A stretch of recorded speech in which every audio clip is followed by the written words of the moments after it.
What is up, everybody? Welcome to the Next Guy Up podcast weekend preview episode. We go. are live on a Friday. Looking forward to the weekend. We got an awesome episode We're back, planned for you baby. guys today. We are going to be kicking things off with a Guess That Stat from Mason, followed by a Jasper attack. For those that don't know, Jasper is Zach's dog, and she was just saying hello. She's hyped up for a Guess That Stat. Then we're going to be diving into a throwback to the first couple of episodes, Red Flag. Mason and Zach are going to be throwing some red flags, some stuff that they're ready to pop off about, some hot takes, you would say.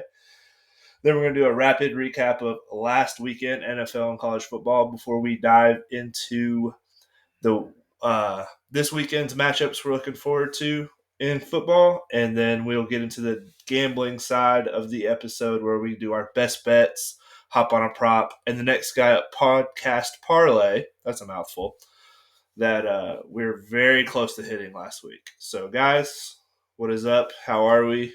Zach, are you back? Is Jasper still barking? You may hear her bark a little bit in the background, but I think That's all right. she's mostly fine. She did not bark at all home until as soon as we hit go, and then she was like, "Oh, it's time to bark now." It was her time to shine. Of course. Doing great. I will say a little bit down that I really felt good about the Next Guy Up parlay that we had last week. I really thought it was going to hit. So close. We were one turnover away from the Patriots-Jets game from hitting it. Man, they played the cleanest game they played all season. Not really, but they just didn't really turn it over until the. It's like nothing happened in that game until the very end. They gave us hope. It was over 2.5, and they got it was like safety, and then turnover on downs right at the end, and they threw up a Hail Mary. If they just intercepted it, we could have hit it still, but we would have had it right there. You know, and our that's how it goes, I guess. Bummer. So we were kind of talking about this earlier today, and that would be we all have our favorite sports teams. Right. And what happened last week with Tinsley going all the way to Jacksonville. Yep. And it being a crushing loss. I'm sorry, Tins. But what happens is that we all root for all of our teams, right? So you got your college, your NFL, and then fantasy usually. So what is your sweep, your perfect sports sweep weekend? Well, first of all, this really came about because Tinsley shared with us a Facebook post from many moons ago, back in high school, whenever a much younger Tinsley was like 09. This is 2009, so 14 years ago. He was like, man, if only our high school team had won, I could have got a weekend sweep or something. Because he said back then, I guess he was a Gators fan. He said, well, I am from Florida. I didn't grow up a Gators fan, but once I became friends with you guys, and Morgan's a big UT fan, I didn't want to fight you guys about the Titans and Vols every weekend of my life, so I decided to just cut it in half. So you announced your fandom with me during the Alabama game, where I think we Derrick Henry ran up like 63-0 or something like that. But yeah, go ahead, Zach. Continue. That was what facilitated this conversation about how sweet the feeling is when you get the weekend sweep. You know, especially in football season, whenever you got all your teams are hitting. You know, you're only taking dubs throughout the week. Now, I will say, our betting wise, we have taken nothing but L's for the last couple of weeks. We're turning it around this week. We're really on the way back up. But your teams wise, people you root for, and so we were thinking about maybe just doing a fun little segment where we can recap what our teams are that would constitute a weekend sweep. And then if one of us hits it, having a little celebration at the beginning of our weekend preview. So my weekend sweep would constitute Tennessee Vols winning, Tennessee Titans win, and then my fantasy team, which finally got our first win of the season, a big fantasy win too. If I went 3 for 3, that's a good weekend for me. Did that happen last weekend, Zach? It did not. Yep. The Titans blew it for us. Bummer. Really looked terrible. Titans really looked terrible. Yeah. So I'm going to go with those would be my three as well, but I want to mix mine up just to give something different. Everybody knows that I was a huge Kobe Bryant fan when he was playing on the Lakers, and even Shaquille O'Neal. And so they do play in October, November, and December. So if the Lakers do plan or do like land on a Sunday, which primetime games and with LeBron being there now, usually they'll kind of get some Sunday games in. I'm going to go with my perfect sweep, which is still tough. Would be the Titans because they're in my weekend they're in my weekend sweep. The Titans, the Lakers, and my fantasy team. Fair. Well, I wonder. Go that's ahead, Tens. no, that's good. That's good. I like mixing up with your favorite NBA team, which that's my favorite NBA team now too because of the fact that I am a LeBron James fan. I just hop wherever he's at. But I think I'd have to go. I am a Vols fan, but I'm not as into college as I am like NFL and stuff. So I think I would rather just if I could hit one fat parlay every weekend. My 9 fantasy teams, if they could go 500, and the Jags winning. If the Jags can just win, I can pretty much That's deal pretty with much anything it. else. Yeah. That's pretty much it. Like had the Jags won last weekend, I could have dealt with the fact that I missed a 10-leg parlay that I hit 9 legs of, and the losing leg blew a 24-point lead, aka Minnesota. Welcome to the graveyard. Never going to see you guys again. So yeah, just that. That's fair. But no, last weekend I lost all my bets. All of my fantasy teams lost. All 9 of them. Shoo-wee. How does that That's happen? tough. That's But they did. impressive, honestly. All 9. What's the All opposite 9 of a lost. sweep? And It's then true. the Jags losing. So what just happened? I go down like 9 units on a weekend. All my fantasy teams lose, and then the Jags get blown out by freaking C.J. Stroud. And we have fullbacks returning kick. That was wild. That was Are the wild. Texans still good? not. We're going to talk about that. No, Texans they're might not. be good. Colts might be good. AFC Colts South is might kind of be a good. mess. Yeah. Kind of Colts flip-flopped. might be good. I like that head coaching hire they had. And I think what the Colts are going to have to decide is if they want to win games and like probably contend for a wild card spot, then let Gardner Minshew play all year because you don't have like the ups and downs of a rookie quarterback. But if they want to let Richardson start all year and get his rookie mistakes out, then they're not going to win as many games. But that head coach, he's the real deal. So my question is, how many is too many fantasy football teams? Because 9 just is like, how do you even keep up? You don't. There's no way. I don't. There's a few leagues I check on Sunday mornings to make sure there's nobody injured in my lineup. But other than that, I'm not doing ad drops. I'm not doing trades. Yeah, I have 1. And it's because I had 2 or 3 and I kept finding myself rooting for opposite. Like, that's not true, Mason. player You have would- at least I'd be- 2. You're in that sleeper league. Yeah. Oh, yeah, the sleeper. Yeah, I'm in 2. I'm sorry. I care about the one that we're all us 3 and like Josh and Kyle and all of them, and Robert, of course. Sorry, Robert, your number 1 fantasy team ever, greatest drafter ever. We love you, Robert. I care, that's my number 1 league, and then I care about the dynasty ones, and then I have one at UPS that's like a buy-in league that we all put in $25. So I'd like to win that one. I'm 2-1 in that one, so I like my team in that one. Well, I got some questions. Speaking of questions, I got a guess that stat shooting out the cannons right now. Are you all ready for it? I'm always ready. Well, it's a level 3. So I think it's pretty moderate. We'll see how this goes. But my question is, we have had 3 games in the book so far, guys. So which player has not had a touchdown in each of the NFL games this season? Has not. In each game? Like you had to have one in each game, at least one in each game this season. That's a lot of touchdowns. I just looked this stat up myself because I was kind of curious, and I got a bunch of Hmm. players that I found. A. Raheem Mostert. B. Kenneth Walker. C. Christian McCaffrey. D. Mike Evans. Which one has not have a touchdown in each game this season? A. Raheem Mostert. B. Kenneth Walker. C. Christian McCaffrey. D. Mike Evans. Lock them in, boys. What are we saying? I'm gonna go I'm, D. I'm Mike Evans. D. Mike Evans. I think it's A. Tinsley. A. Raheem Mostert. I think so. Dang Dang it. The answer is B. Kenneth Walker. Damn it. So Kenneth Walker has had the second most touchdowns this season with rushing touchdowns this season with 4 total. Uh-huh. He had 0 in week 1, 2 in week 2, and 2 in Wow. week 3.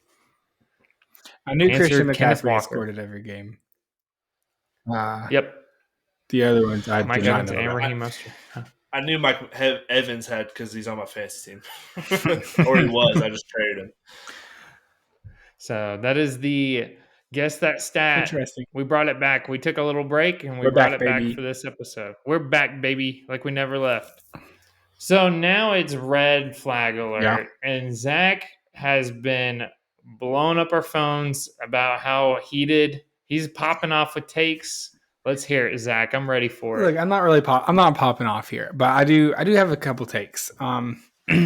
And I feel like this has been like overcovered and everyone has been It's annoyed true. at it. But I think I kind of had a realization this week. And this is about the Colorado situation. I'm not going to trash on Deion Sanders. I'm not going to do the whole bad for football thing because it's been overdone. I mean, it's been said.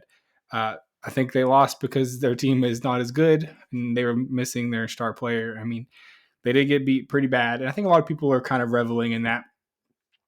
And I think the reason that people are kind of excited about that is not because they don't like Deion Sanders.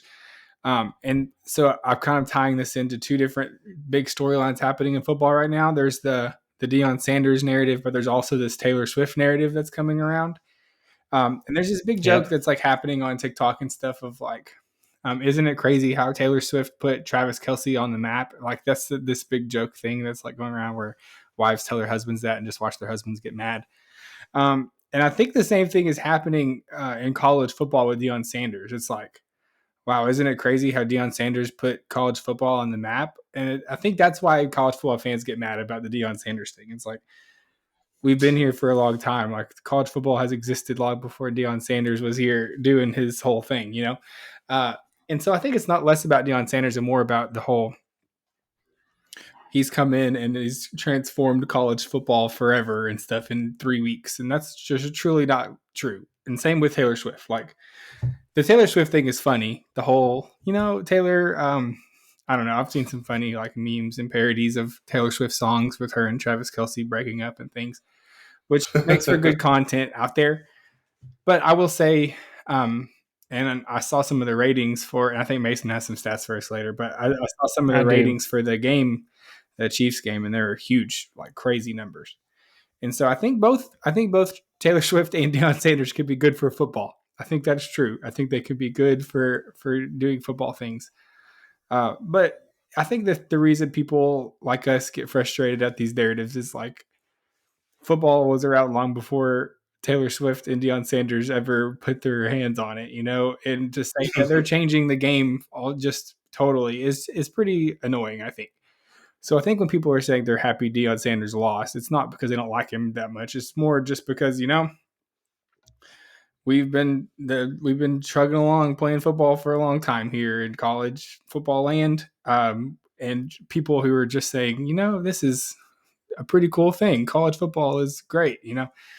I don't know. That's my take. That's my whole take. What a take, Zach. Thanks, Mason. What a take. You touched on it, but the 41-10 blowout game against the Chiefs and the Bears brought the most views of any NFL game last week due to the Taylor Swift being at the game. Taylor Swift is expected to attend Sunday night's matchup against the Chiefs, or the Chiefs against the Jets. Really? NBC is projected to have a huge rating on this game. Also, Travis Kelce sales have spiked a nearly 400%. Isn't it crazy how that game 400%. was put in prime time because of Aaron Rodgers and the Jets, but now it's deserving its prime time He's not even spot there. because of Taylor Swift being there. Yeah. They could have probably flexed that out, but they were like, wait a minute, That's she'll probably be wild. at that Yeah. game. Yeah. So they're keeping it. So that's some side stats there for the It whole was pretty Taylor funny to Swift watch like debacle. all the coaches and players like looking up into the box and like pointing at Taylor and stuff. And then she like snuck out in the popcorn machine. Did you see that? I saw that. It was pretty funny. I mean, it is a pretty wild scenario, and to kind of go all in and then like like her be in the box with his mom and stuff was pretty funny. I was kind of surprised she did that. I feel like she's pretty private a lot of times, so it's pretty funny. Well, my red flag is, and this makes me hate the Cardinals even more. Oh, Okay. They won that game. Congratulations. A whole lot of it had to do with a UT alumni, mm. Josh Dobbs, pulling off one of the greatest upsets of last weekend. The Cowboys were like a double digit point favorite, and Josh Dobbs can't even get his own jersey at the team store. He posted a Wild stuff. video of him in the team store at the stadium, went to active players, and the starting quarterback. Yes, he hasn't been there long, and it's because they ended up dropping Colt McCoy and added him, and right before the season started. But you're an NFL team, get your crap together. I mean, what are we talking about here? The fact that the disrespect. If I was him, I would not throw another pass. I'd be like, that's it. I'm sitting out. You can't even get my jerseys in here. And I'm blood, sweat, and tears for this team. I pulled off this win. So I just think of them as like It's the Browns were horrible and they were like the dumpster team for a while. I have no respect for the Cardinals. That was the final Did straw. the team even want to win though? They're like trying to tank. I feel like Josh Dobbs is like anti-tanking. Like they're He gonna bench is. him I because think he's they not hired the tanking wrong good player. enough. They're gonna be like, "What? right. You're playing too well. Please sit on the bench. You're trying too hard." It's probably what happened. To go back to the jersey though, it's not like they traded for him or signed him the day before the season started. Like it's pretty early in training camp. Like the team should have his jersey for sale by now. There's teams that like in their pro shops you can get the backup quarterback's jersey at any time. Like You really can. I can go order a CJ Beathard jersey right now from the Jag site. We Hmm. still have Gardner Minshew jerseys on there. Like what are we talking about? Josh Dobbs, 17 for 21, 189, one touchdown, zero interceptions, 6 carries, 55 Hmm. yards. Out here, just being a starting Starting quarterback. quarterback better than Tannehill. Can't even buy his jersey. So they finally fixed it apparently, Shout but out. it shouldn't even Yeah, happen because in it the takes first like 30 place. seconds to put a name and a number on a jersey. Exactly. People And then make just put custom it in the jerseys all the time. You computer. can just order a custom jersey with your own name on it. Exactly. It's true. All right, so that's my red flag. Let's get into the rapid recap. What should we start out with, Tens? Well, On this rap. it was a big weekend. We had a lot of top 25 matchups. I think Mm-hmm. we kind of kicked it off with Florida State, Clemson. Yeah. Florida State hadn't Fun beat game. Clemson in a long time. It kind of looked like Clemson had it going down the Should have stretch, had it. and they missed a 29-yard field Choked it goal away. to win the game. Mm. I don't know. I'm pretty big on Florida State. They didn't look great in this game. Clemson still has athletes. They still have good players. So, Hostile environment at Clemson. I mean, it's a hostile big game. Loud. morning game, Really loud. good defense. I think Clemson's always going to have a good defense, so that's going to cause trouble for them. But Jordan Travis, he looks really good for Florida State. I'm kind of jumping on their bandwagon. I have a future on him to win the Heisman, so I'm going to just hop right on there. So that was a fun game. I missed. I was trying to keep up with it while I was touring a chocolate factory in Jacksonville. So shout out Zach and Mason for sending me texts because ESPN wouldn't load, but I would get their text randomly, and I was like, okay, what's going on? How great was that chocolate factory, though? Was it It worth was it? awesome. Yeah, if you're ever in St. Augustine, Florida, it's the West Stone Chocolate Factory. There They you used to go. do all the mass production for Disney World. Fun Is fact. that our sponsor for the day, West Stone Chocolate Factory? Shout out. Shout out Weststone Chocolate Factory. They are the sponsors of the Rapid Recap. Go and try their milk chocolate today. All Mhm. right. Thanks for Whetstone for sponsoring this segment. Shout out. The next thing I really have on my list, I don't. There's not really like a ton of things that stood out. We talked about Colorado getting the doors blown off of them. Notre Dame, I had Notre Dame on there. Mm. I mean, Yeah. how do you line up two plays with 10 men on the field? I don't know. I don't know what you do. At that point, you pull an Ole Miss and you lay on the ground and have a cramp. Apparently, the head coach for Notre Dame knew that it was going on. He had no timeouts. Yep. He didn't. Mm. He couldn't communicate it with the players. So now they have a hand signal if this ever happens again. But I think what's getting lost in that is that they had the ball with very little time left, and they chose to throw a pass on second down, stopping the clock, giving Ohio State more time to be able to move the ball. Like in that scenario, you run the ball up the middle 3 times, give them no timeouts, punt the ball with like 20 seconds, and make them go up the field. And Ohio State So really shouldn't. That last drive was crazy. Like Notre Dame had so many opportunities to end the game. They had an interception that should have happened. I mean, finishing that game, it really felt like they just threw it away. Like they gave it yeah, away. They had it. They had the win. And that one's going to hurt because I feel like a lot of Notre Dame fans, if they had won that game, it was like we're going to the playoffs for Notre Dame fans. yeah. I still think they have like a path, but I feel like that was the game they had to win because I do think I think they can handle USC because they play very good defense. Notre Dame does. Yeah. I'm just not very high on USC. If only Notre Dame I had a don't know. conference championship to prove themselves in. If only. Hmm. So Yeah. I mean, they do play a couple good teams, and I think they still could pull a couple out. yeah, But that one hurts. And now, that because that would have been a big one. That would have pushed them top 5. Sam Hartman's probably a favorite yeah, for the for sure, Heisman. for I sure, mean, it is crazy how one play, one like 1 yard down at the very end of a game can change the narrative of a whole season like that. All of a and sudden they went from playoff favorites to on the outside looking in, probably. yep. And Ryan Day, and maybe I should have joined Red Flag because I did want to say some of this. Him calling out 87-year-old, what's his name, I Lou liked it. Holtz. Lou Holtz.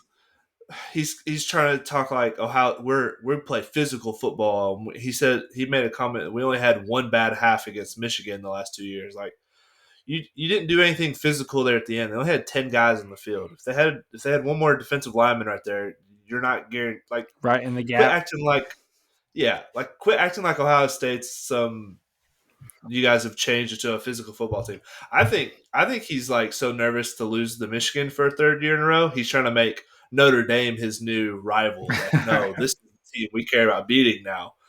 Because I think they have a couple years now where they've got like a home and away deal. So I don't know. I I feel like disgusting that I picked Ohio State before the year to win it all. I kind of hate them right now. I don't know. I just hate them. I've always They've hated just made them. me. I've never really liked them, and maybe it's like I don't know. Just I hate them. I regret that decision so much. I'd rather be wrong. And speaking of Mm. coach press conference, this isn't on our notes, but the Oregon coach in his pregame speech, pretty genius. I'm going to be honest with you. Yes. Him in the locker room being like, we're not fighting for clicks out here like Colorado is. Pretty incredible marketing for the team. And then I do think it's funny coming from Oregon, who has been just like the flashiest team in the last couple. But their Oregon looks really good. Oregon looks like a Yeah, playoff team. Bo Nix looks very, very good. That yeah. stat Dan line was Lanning. I mean, insane for the game. him coming from Georgia, from Kirby Smart. He first thing he did, he built the trenches. He went and got big 5-star offensive and defensive linemen, and that's not really how the Pac-12 likes to play. They like to play run and gun and be flashy, and they're the team now. They're probably the most physical team in that conference, and they really have a chance. So if they can be undefeated in that conference, I see them probably being in the playoffs. Yeah, I mean for sure. I mean, I saw at one point Bo Nix was like 12 for 12 with like 200 yards already, and he was just tearing the defense apart. It is funny though, them talking about him saying like, we're not here for clicks. It's like, don't you guys have like 500 different uniform They do for like sure. Yeah, combos and stuff like that? Uh, Recently, I saw one where their shoes change colors on the field. I don't know the science behind that, pretty but cool. that's a little bonus for you. Another part of that quote was, "We're not playing in Hollywood. We're playing on the. This game will be played on the field." mm. So a lot to that speech there. I felt like he rehearsed that in the mirror. I It just have a worked though. feeling It he was really did. effective. And then they It had a video was. of all the Colorado players, like talking about trying to murder ducks and stuff on the field. And now that really didn't age well after the game. It was just funny. It was a funny subversion for. I think that was a really smart marketing move there by Danning. Pretty fun. So speaking of Lanning. Did I getting, say Danning? Sorry, huh? never mind. I think I No, you're mispronounced his good. name. Sorry. Well, let's transition into NFL here. And I want to start out by saying that it is now official that my my team that I picked is now 0-3. That would be my Super It's Bowl tough. winning Vikings. It's It's tough. tough. That's tough. I did want to say something though about the Vikings. I don't know what the problem is with the team, but it is not Kirk Cousins and Justin Jefferson. Kirk Cousins is on pace to throw 6,091 yards, and Justin Jefferson is on pace to receive 2,596 yards. Both of those would be an NFL record if they continue that pace. Go ahead, Tins. Could it maybe be the historically bad defense from last year returning less starters and getting Yeah, worse somehow? Could it be that maybe that they had it a could be lot that. of things break their way in all those one possession games that we talked about when I said they may be due for a little regression in as far Yeah, as that was winning all the one score games at score the games. end? That was a bad take Maybe. by me because I took that and turned it around as that means that they can finish close games. That's how I portrayed that. And apparently it's not looking too good right now. But only up from here. Now, like I said, they were on pace for record breaking. They were also on pace to go 0-17 as well if this just continues like this. So we'll see what happens. But what other things did we have a couple 0-3 teams, but we also have some 3-0 teams. The 49ers, Dolphins, and Eagles are left. Who's the best out of those, and what's your assessment of all that? I tend to lean the 49ers are the best out of that three. I know the fun pick is to say Miami because they just scored 70 points and their offense has looked amazing, which it has. There's no denying that their offense is great. Um, I just worry about Tua staying healthy, not just the concussions, but he's had ankle injuries, a hip injury. It's just he's one big hit away, and they don't have a great offensive line. I don't like their defense as much as everybody else seems to like them. I think the 49ers are a complete team, both sides of the ball. And if Brock Purdy is going to play the way he's playing and be not just a game manager, but like a true like top tier quarterback, I mean, he's playing at like a top 12 level of quarterback, then other than injuries, I mean, injuries are the biggest thing in the NFL. It's like a war of attrition, but like the 49ers just seem like a team that can just beat you up in multiple different ways. So I like them. The Eagles seem like there's something off about them. Uh, I don't know. Jalen Hurts just doesn't seem there's some rumors that he has a shoulder injury that he's like trying to keep like on the DL, like they're not trying to make a big deal out of it because he didn't want to have surgery, but it seems to be affecting him. Like he's not making the same kind of deep throws with the same kind of accuracy as he was last year. Zach, what is a tush push? Oh my! That is the play by the Eagles where they push Jalen Hurts for short yardage. Should it be I love it. Keep it up. Love Do the more. tush push. I You know what? Why isn't any other NFL team doing it? If we're all going to complain about it, any NFL They team just can don't do do it it as well as the Eagles do. yeah. And that's why they're complaining I don't about have it. an issue with it. I don't think they should be allowed to push him from behind, but like the real issue I have with it is the fact that it's all the offensive linemen are just diving at the knees of the defensive linemen. We're gonna get dudes ACLs blown Those up. are illegal blocks. Yeah, they're just not calling it. Yeah, they're not supposed to be able to just dive straight down like that. So I don't know why we don't call that. But whatever. All you gotta start doing, you just gotta get some big fat guys right there in front of the center, and then you're gonna have your linebackers jump over where Jalen's just surfing because he's just body surfing over the pile. Well, they tried to do the thing. I don't know if this was last week or not, where he rolls out and then like throws a pass. Like they're in that formation, and then yeah. And I think that if they can start putting wrinkles in because it's so effective that teams, if they start trying to stack it up as much as possible, then they're just going to start running those around and about stuff, and I think it'll be fun to watch. Their whole offense is just based on the tush push.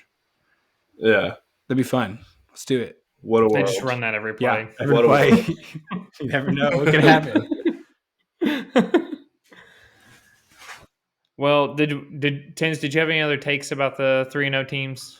No, I think they're just all great. They're all three are very good. Here's my take. How close are the Cardinals to being 3-0?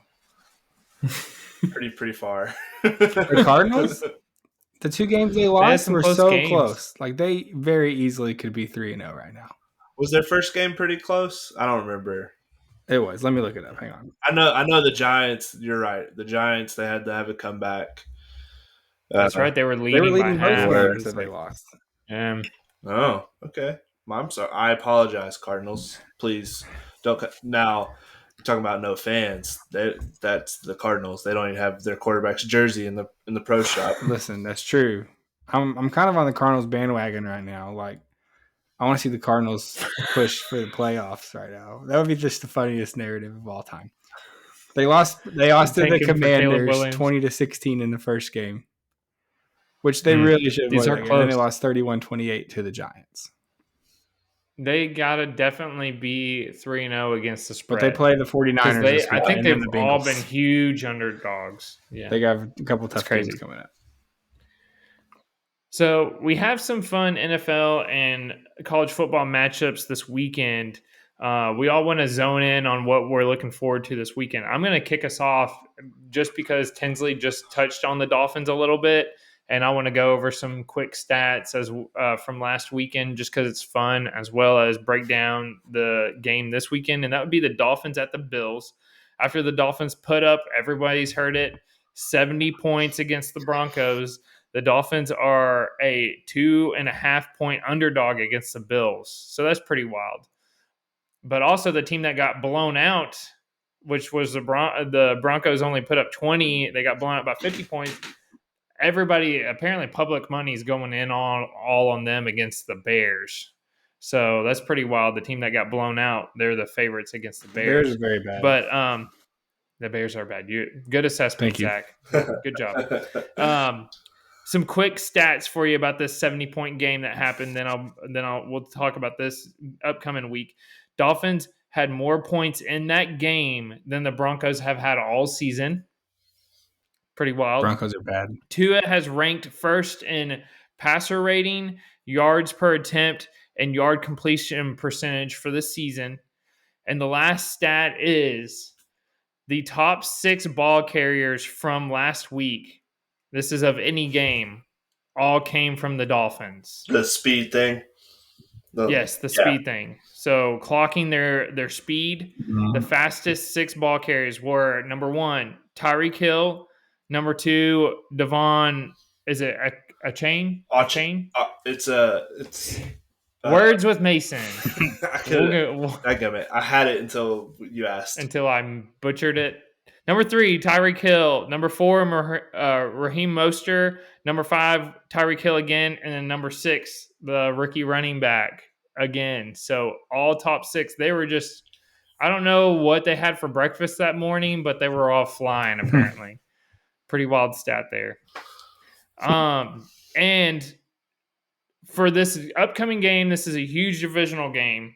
It can mean it could have a huge significance down the stretch. This game could be the difference, in my opinion, of winning the division or becoming a wild card team. Uh, Dolphins, we already talked about 3-0, and then the Bills are 2-1. So looking forward to this game for sure. What do you guys think? It's definitely a very big game, like you said. I'm probably going to bet the Bills. I'm just gonna be honest with you. Wow, Everyone's going to jump on the you Dolphins. love Josh Allen. Yeah, he's not my favorite, but everyone's going to jump on the Dolphins because they just scored 70 points, and it's the fun thing to do. But if you like, I don't know, home field advantage matters. I don't know. I'm gonna take the Bills Playing in Buffalo, I feel because like it could be really Vegas is tough. telling you that they're on a neutral site. They would be a even team as far as like setting the line. So give me the home team in that situation. Pretty fun game. I'm going to say it's pretty close. I will also go the Bills just because I think there's got to be some type of, recession after blowing out. And they didn't even pump the brakes or nothing. So we'll see what happens, but give me the Bills as well. All right, Zach, let's hear it. What game are you most excited about this weekend? All right. We are, so there's a couple I was tossing around, mostly in the college football world.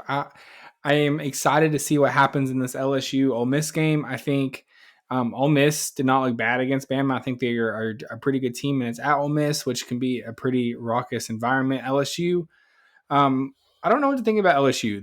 They've been really hit or miss. They've looked good at times. They've looked really bad at times.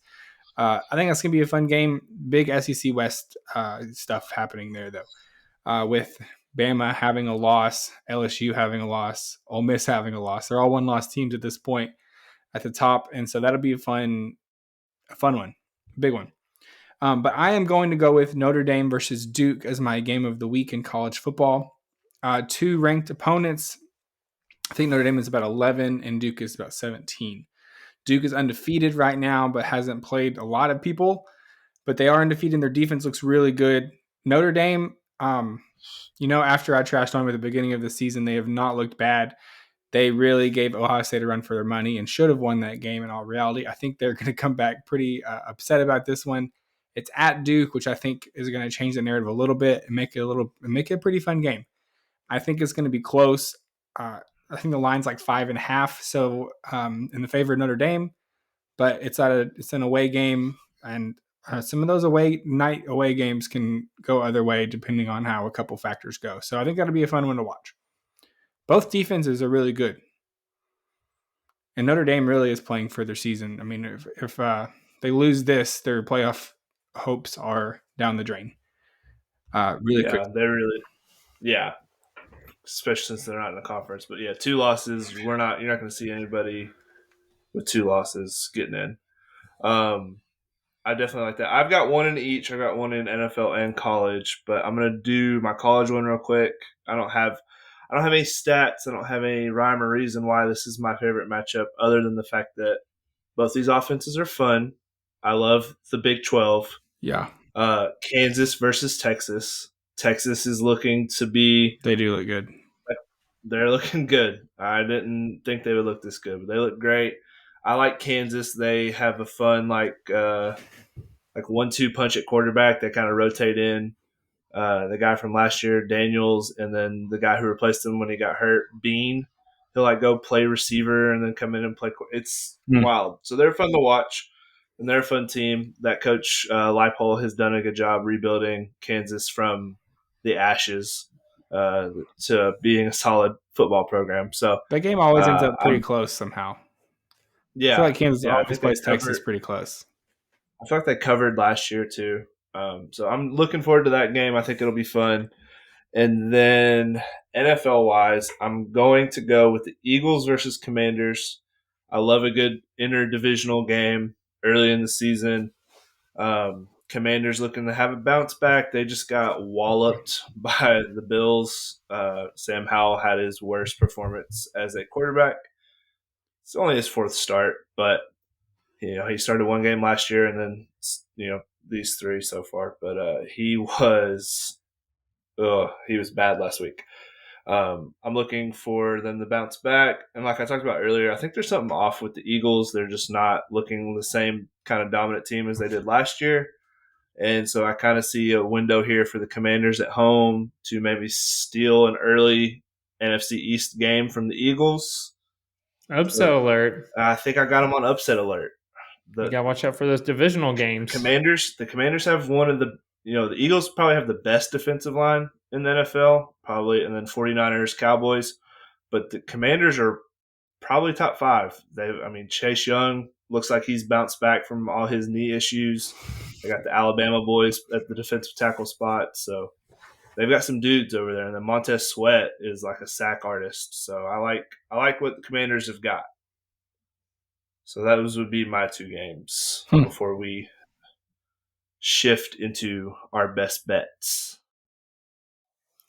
I'm ready for it. We ready for it? Do Zach, we want to do a rundown of some of our betting so far? Spreadsheet stuff. Bad. Well, my spreadsheet side of things is really long. Tins is putting up vol. He's a volume shooter right now. He is a volume shooter. Dozens of bets on a weekly basis. You're not wrong. Last week, I know I had the Chargers Viking game to go over as my best bet. Did not happen. Then I had Travis Etienne as my hop on a prop. That hit.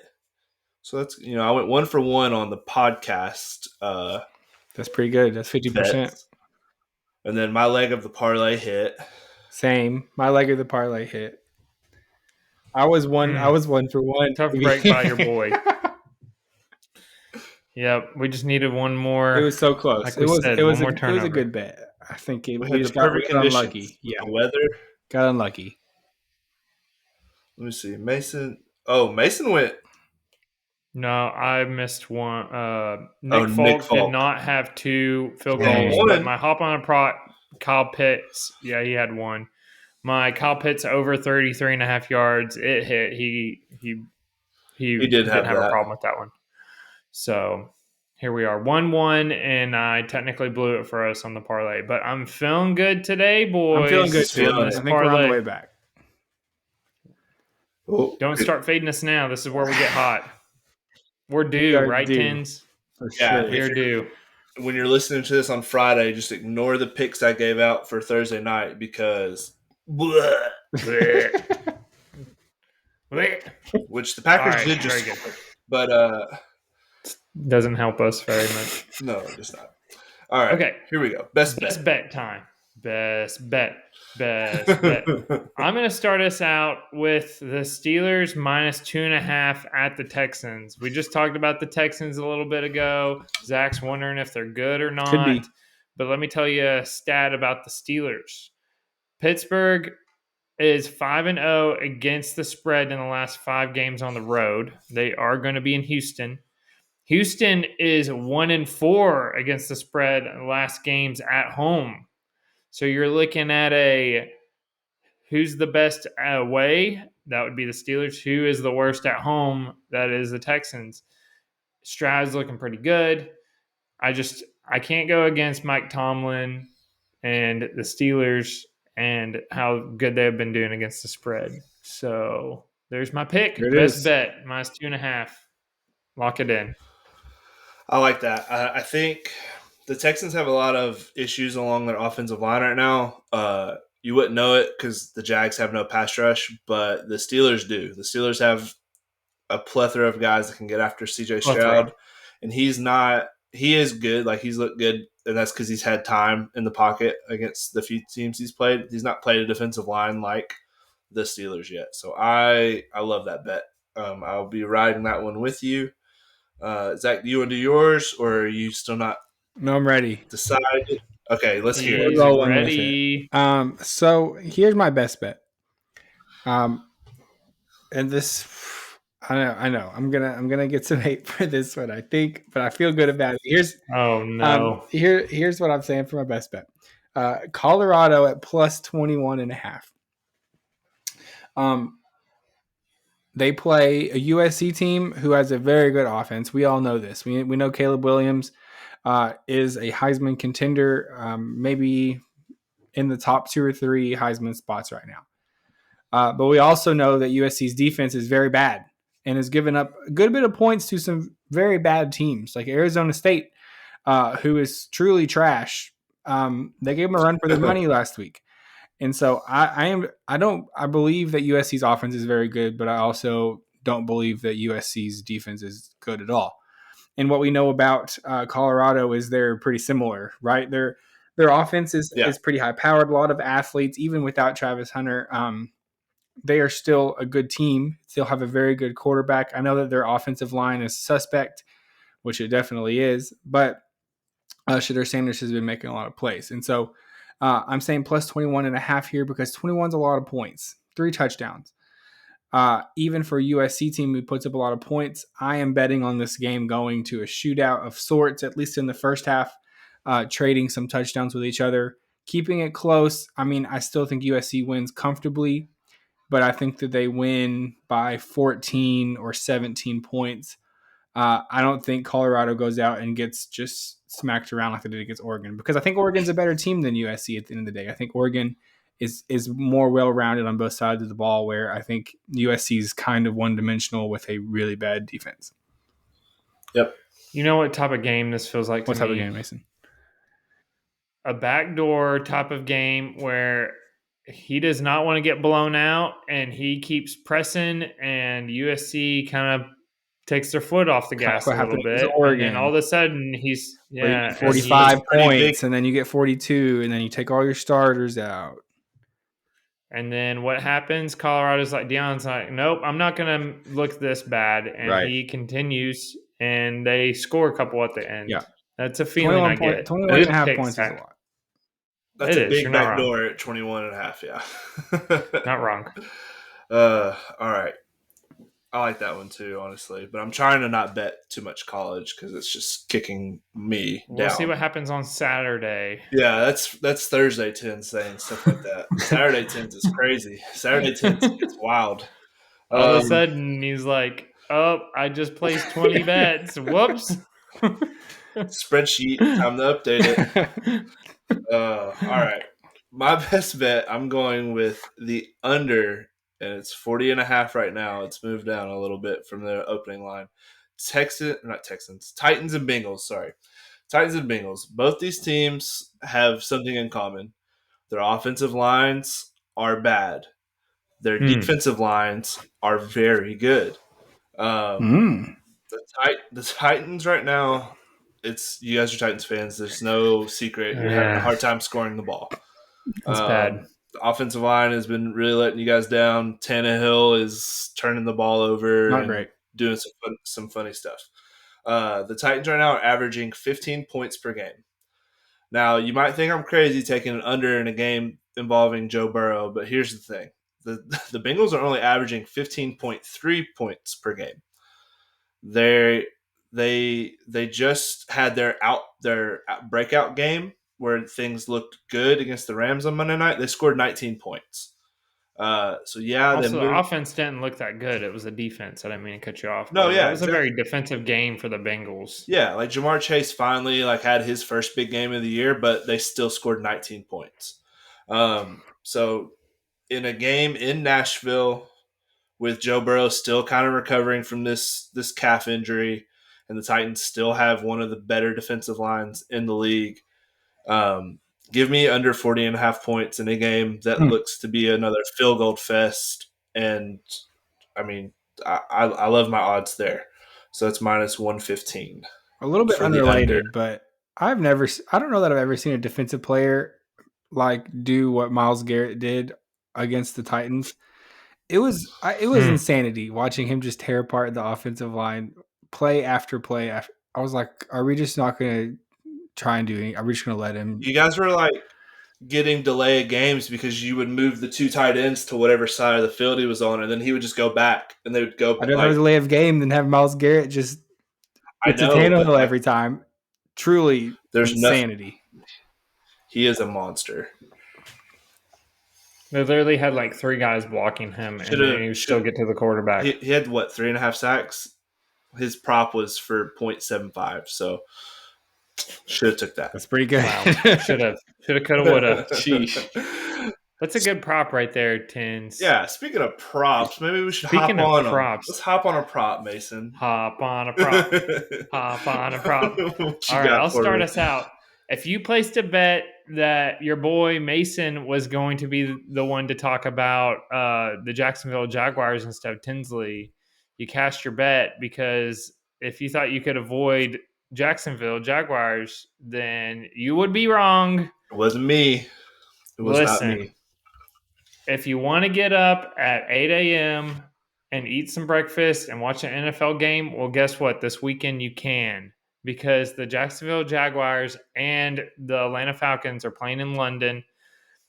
My prop is Evan Ingram over 46.5 yards at -105. This will go up. So we're going to post this on Twitter, X, YZ.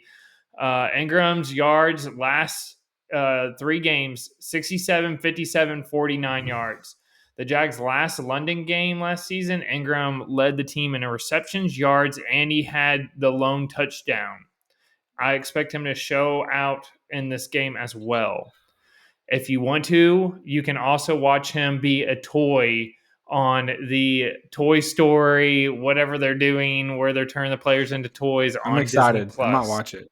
I'm actually going to change it over there just to see, because this type of technology that we're dealing with now is like insanity. Like, we got AI running around here. Yeah. We got this where they're in actual live time. I'm sure it'll be delayed a little bit, but you're going to have these. They're going to put chips on them or something. I don't know how they'll have it, but wherever the player catches a ball or runs or whatever, it could be really bad.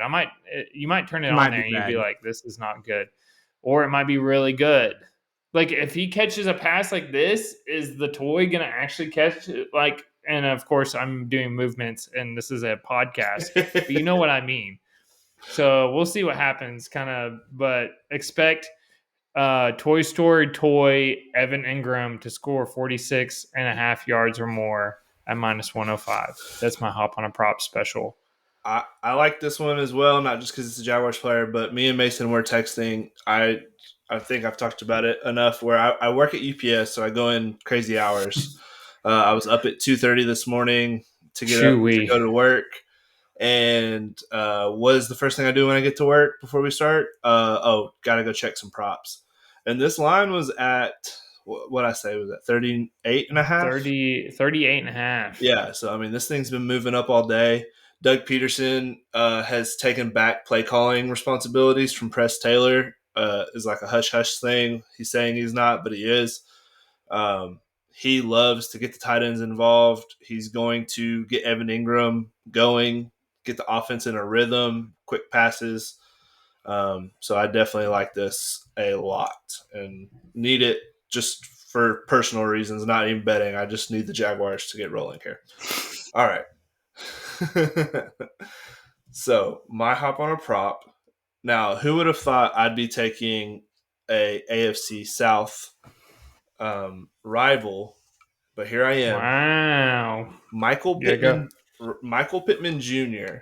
is on fire. He has gone for 8, 8, and 9 catches in the 3 games. He has gone over 10 targets in each game.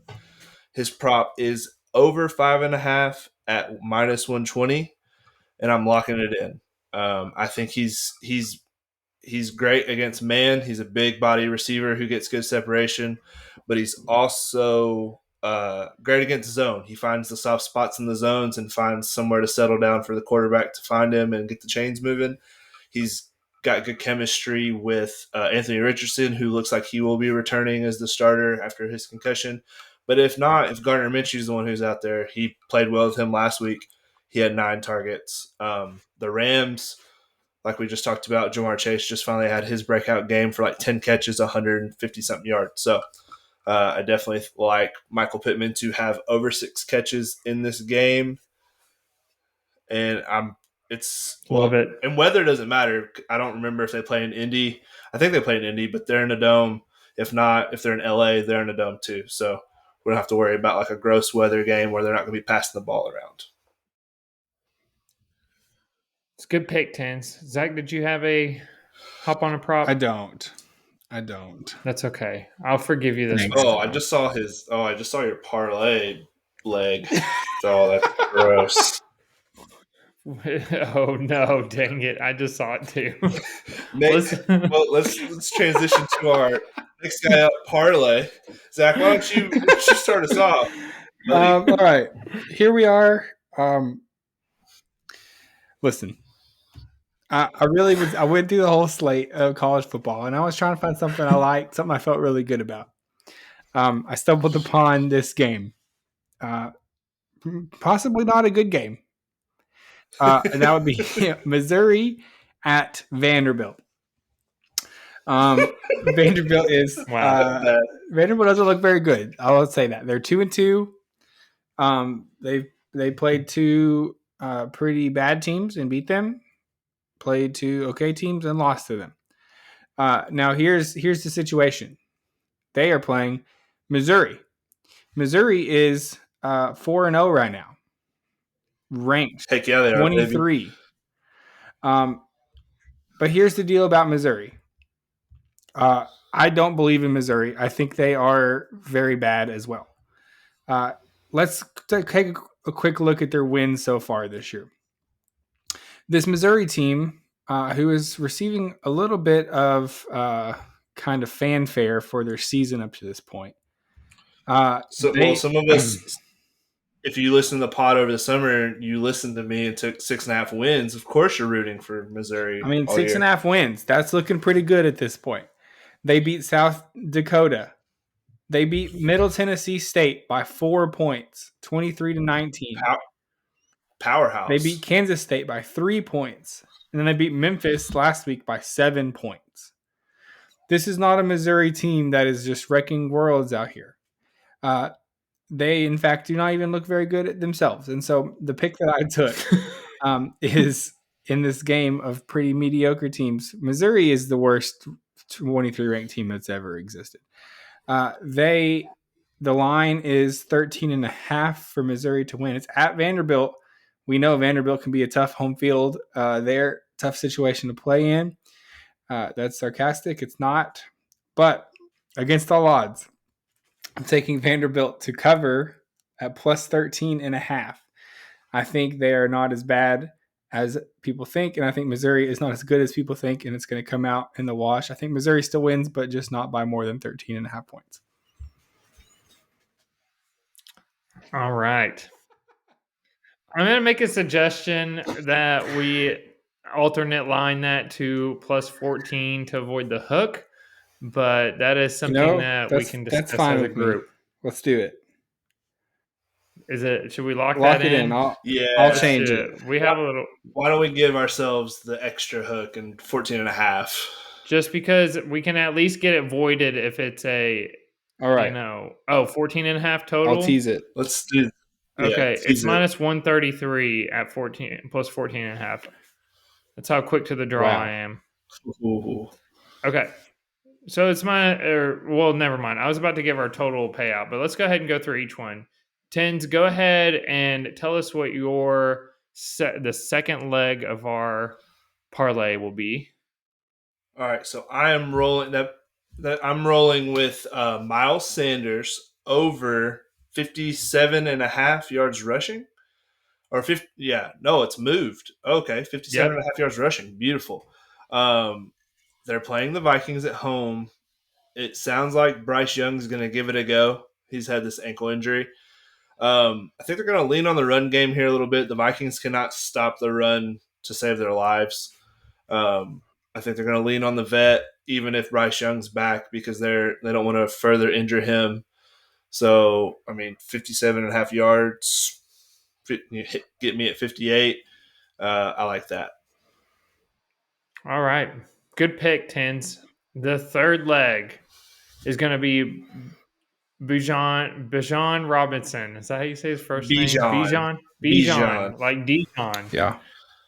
Mustard. Okay. Bijan Robinson over 3.5 receptions and this one's juiced a little bit, but we have some to give since we have these parlays going. Minus 166. If you, I just asked Tinsley's analysis on the Jags defense against running backs, and what was the other one? Tight ends. Yeah. And what is their defense? How good? We suck at guarding tight ends and running backs. We're good at stopping the run. Excuse me. But we are terrible at letting running backs just stand in the flat and catch 5 passes a game. Couple stats for you. Thank you for the breakdown, Tens. Bijan Robinson targeted over 20% of his routes. Other stat, he has been on the field for 60% of team pass plays. So he's definitely used in the passing game quite a bit. He's known as like the shifty running back. If anybody has seen this play, by the way, of the overhead view of one of his plays that he did where he's like juking and they like slow motion it down, this technology is getting wild, but it was like one of those like crazy plays where he like broke like 4 or 5 tackles. But I think they'll get him definitely involved in the passing game here. I'm expecting at least 4 receptions from Bijan Robinson. So our total for our parlay, beep boop, is plus 405. I got plus 405. There it is. We adjusted it. It was at plus 450. We moved it down to 405 to get the hook on the Vandy plus 14.5. To put that in perspective, if you say you're a loyal listener and you've taken all 3 of our next guy up parlays, well, this is the one you take right now, and when it hits, guess what, baby? Makes all your money back. Yeah, we're plus 405. You're up. You're up. All it takes is one. You're up a 0.05 unit. Let's get it. It just takes one. We're fine. It takes one bet. It takes one bet to get rich, everybody. Everyone remember that this week. It just takes one. So remember that, and let's let that be the next guy up parlay this weekend. Let's get rich. That's my plan. I just bet. Why did I bet to have to root for Vandy? What am I doing? Too late. I already bet it. I need you to. It's locked in. I need you to. I need you locked in. Get it together, Zach. They don't have a I have to watch Missouri Vanderbilt now. What am I doing with my life? Of all the games you could have made yourself watch, you picked a good one. Scouting it out for later in the fall season. Yeah, I'm sure. It's a good one. I'm sure they'll have a hard time. Good episode, everybody. That's a wrap. All right. So I'll close this out for this episode. Once again, we appreciate you all listening to us. Check out all of our social media. Check out our messing around episode. We'll have some fun things going on for next Monday. And we hope you all have a great weekend. Thanks again for listening.